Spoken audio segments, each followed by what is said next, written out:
Okay, so just tell us the health of your team right now.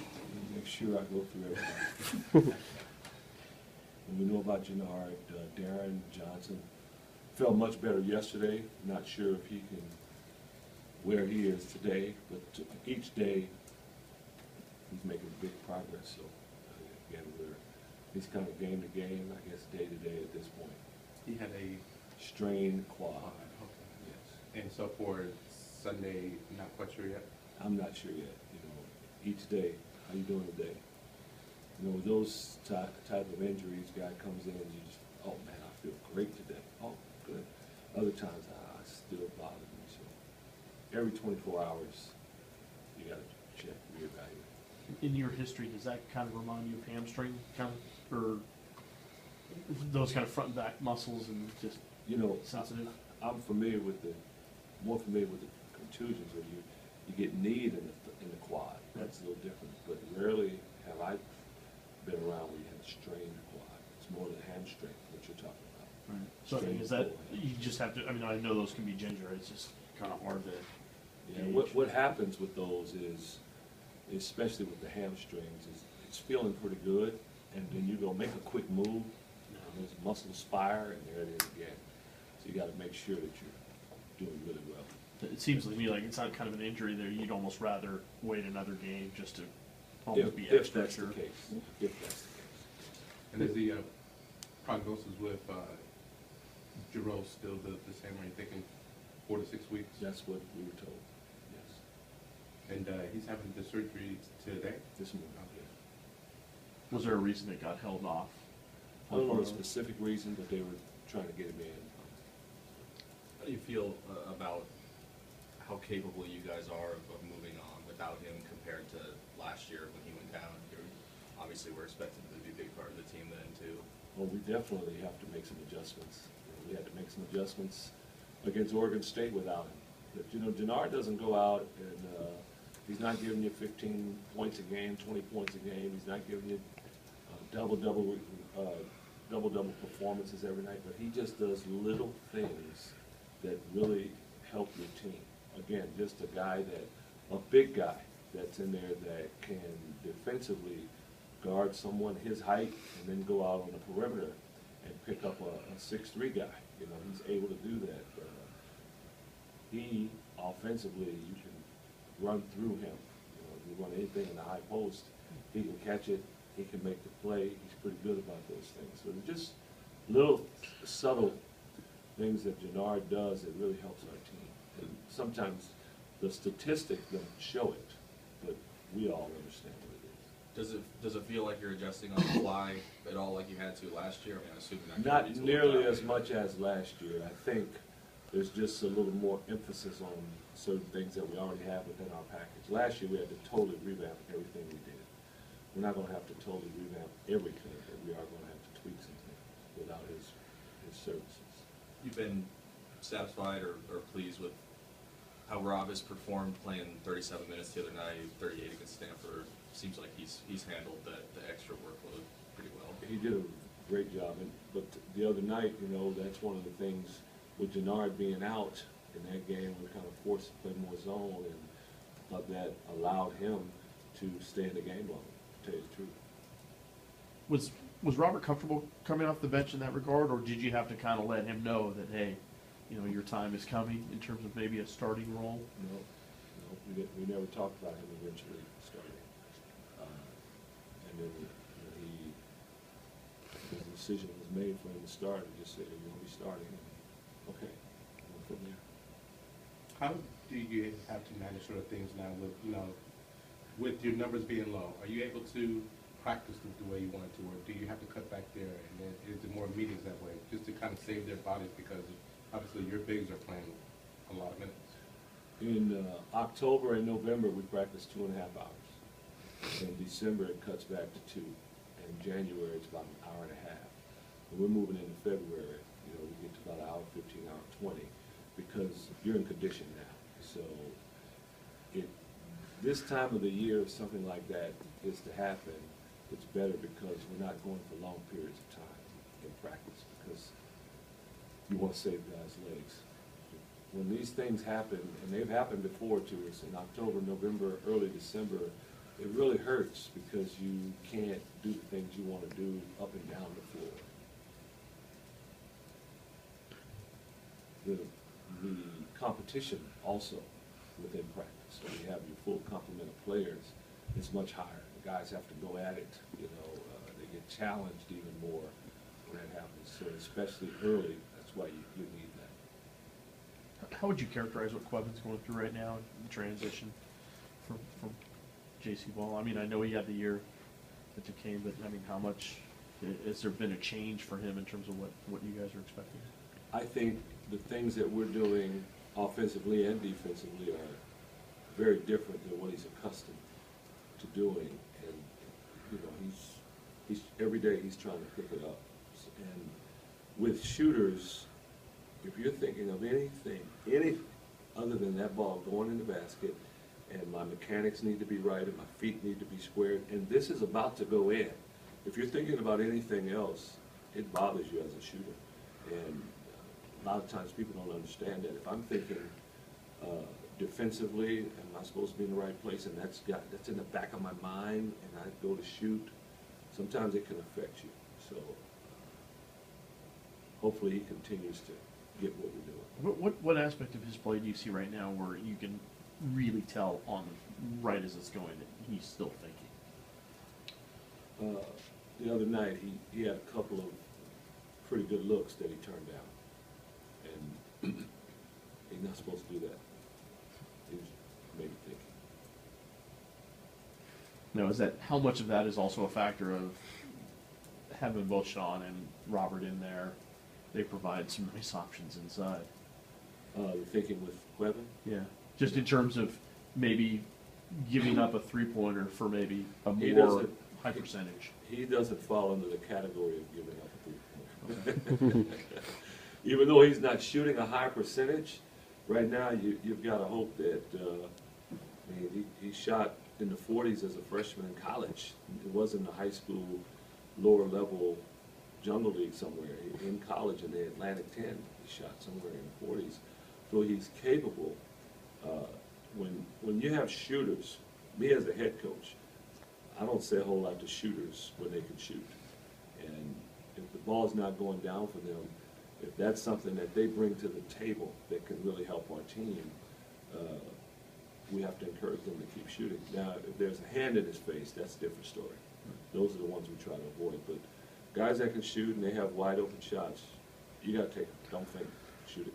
Is he maybe the only one right now that has kind of that green light? Donaven Dorsey. Yeah, those two. I mean, Andrews, he gets a wide open shot. What happens with Andrews sometimes is he shoots it quick, and he has such a strong belief in himself. He just feels like he's going to knock it down, and sometimes maybe it's contested a little too much. But when he's squared up and open, he's got to shoot it. I said that was it, but you know, Mike Anderson needs to shoot it too. So shoot it with confidence, like he did the other night. He finally let him go. What's Mike Anderson's ideal offensive output in any given game? I mean, what would you like from him on the offensive end? In terms of just point production, Sure. well, if he could, you know, he's giving us 7.5 right now.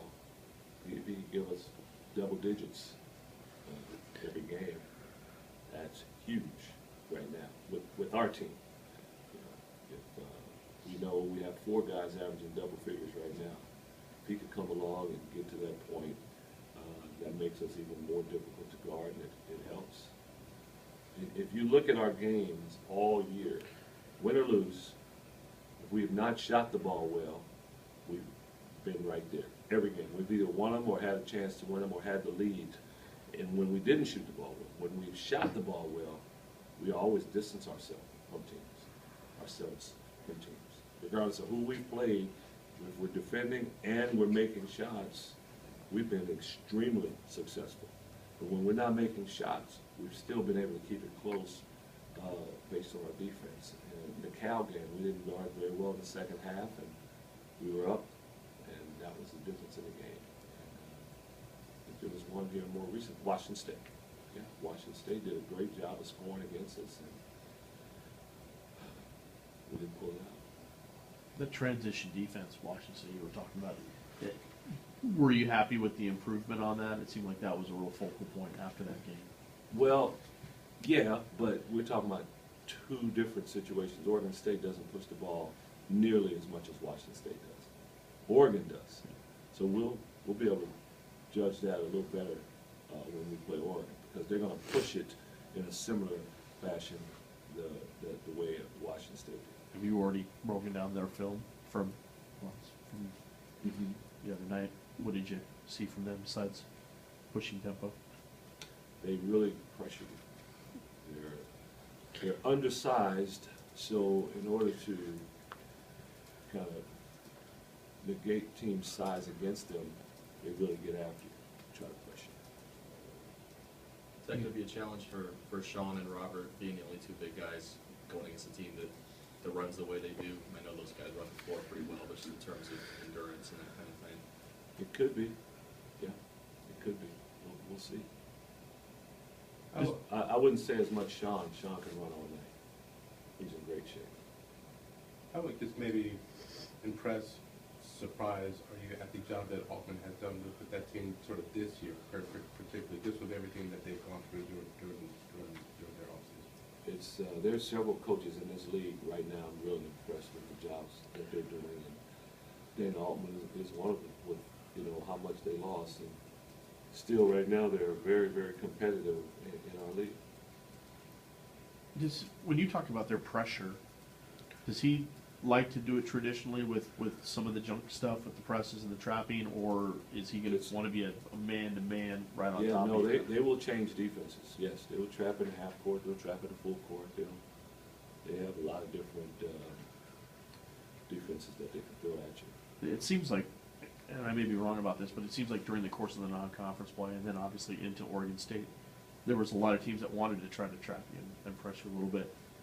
Is that been unusual for you guys to see that much, or is that maybe something that's just kind of in vogue right now? We played Oregon in the Pac-10 then Pac-10 tournament, and that was the year that Isaiah was a junior. I believe it was the year that Benoit Overton wasn't able to play in the Pac-10 tournament. And we played them in the second round. And I think we played 4 games, and Isaiah played every minute but 2. In that game, Oregon came out, and they denied him the ball after mix. They were going to try to wear him down because they knew he was pretty much the only guy we had, point guard we had. And I say that to say, starting with, I believe, the Oklahoma game, teams started to attempt to do that with Nigel Williams-Goss. They started to pick him up full court and try to deny him to get the ball. So teams, this won't be the first team that will do that. Teams have been trying to do that. Fortunately with us, we have Andrews as well back there who plays point guard too. So that helps. When you self-scout, have you found that Nigel's better bringing the ball up in those situations or being in that middle to facilitate? He's pretty versatile. He can do both. You saw Nigel in the middle of the zone the other night making plays. He can do that. He can bring the ball up. He's strong with the ball, and so we can kind of spread him around depending on what we need him for. Is there anything in particular about Young that makes him such a good scorer? He can really shoot the ball, for starters, and he is one of the rare kids these days that has a mid-range game. He's extremely athletic, so he can get all the way to the rim on you. You have to get there and contest his shot or it's going to go in. And if he gets a couple steps on you and you come up from underneath with your big, he can pull up for the mid-range. He's a pretty versatile scorer. Him and Randall from Stanford, those two guys in our league, they can just go get you buckets when you need a bucket. Joseph Young he's been able to keep them in games single-handedly. There's some guys that are really good shooters, and they score top 5 in the league in scoring. But if you're really there with them, you can limit their production. Young, man, it's a tough task, tough challenge for 40 minutes. From a practical standpoint, is this one of the tougher swings with those schools because you go from maybe a team that wants to slog it and make it a possession by possession game, and then all of a sudden you go to a team that's capable of scoring 100 points? It could be. It could be. If you have some versatility within your team, I think you're all right. But if you're one-dimensional, you can only play one way, it could be difficult. You mentioned Joseph Young's mid-range game. What's your thought on kind of where the mid-range game stands now, with the three-point shot and everything? Do you think that's still like a valuable thing to teach to a young player? Or? It's gone the way of the buffalo. Sorry. The mid-range game, you know, I hate to say it, you know, when I was a youngster, but, you know, there was a time when the mid-range game, if you didn't have one, you weren't a complete player. You had to have a mid-range game. Get in there and the defense comes up and you just pull up on a dime. I mean, you practice that hours upon hours, but very rarely do they show the mid-range jumpers on SportsCenter. They show dunks and threes, and that's what a lot of people work on right now. But the mid-range game is such a great weapon to have, and very few have it. But Joseph Young, he has it. That's another reason why he's such a dynamic scorer, as I mentioned earlier. Yeah, because how is the depth of your front line? Can you get anything from Gilles at this point, or is he still? Oh, we'd like to. Right now, you know, G was out for a couple of months, and you're in the middle of conference. Every possession is so big, and the more he practices, the better condition he gets in. But if G, when he gets his opportunity, he comes in there, if he can give us something, it will help our team immensely. We'd love to see that. Are you still open to putting Mike Anderson at the 4, or I mean, at the 3 or something like that? Nah, he won't play that position this year, unless our numbers just go way down again like last year. But that Donaven Dorsey's kind of doing what Mike Anderson did last year. Yeah, but Mike is, and I think Mike is flourishing now in the perimeter role. Where's Donaven at in terms of learning the defense and kind of adding more elements to his game, like you talked about? He's still working at it. He's still trying to learn the basics as a freshman, trying to learn the basics there. But he's a smart player. He can really shoot the ball. Just that teams don't let him out of their sight when he gets in the game. You do not give Donaven Dorsey an open look. So they're always contesting his shots. So, yeah, a couple shots fake. He tried to make a move the other night. They called traveling on it, but it was good to see that. And he put the ball on the floor, trying to make it. Yeah, just the idea that you have a player who's already broken the single season blocks record, and you've got like 14 games left. I mean, is that? It's, I mean, what word can I come up with? I mean, I'm pretty basic. It's impressive. He makes blocking shots an art when he goes up. I've never seen anyone. I mean, I was young when Bill Russell played, but aside from that, someone who just kind of flicks it. He'll go up, the momentum of him coming over and the guy coming at him, going up, and just kind of flips it to keep it in balance. He had a block against Stanford, against Nastich, where Stanford went under the rim for a reverse layup. And Rob just put his hand up just there and didn't even do that. Didn't swing. Just put his hand up where the ball hit his hand and just dropped. And it was his. I don't see anyone in the game doing that, where he not only gets to the shots, but is just soft enough to where you can keep playing out of it.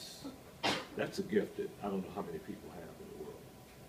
Because others are aggressively trying to. Oh, yeah. As opposed to Yeah, just. you got guys, they finally get their opportunity. Get that stuff out, you know. His is, no, don't have to, every now and then he'll do that. But for the most part, he's just going up. He knows he's going to get it. That's the thing, he knows. There's a certain way he sees where the ball is coming. Oh, I got this one. And he just touches it, just flicks it just a little bit. It's pretty impressive to watch. Couple more guys. We good?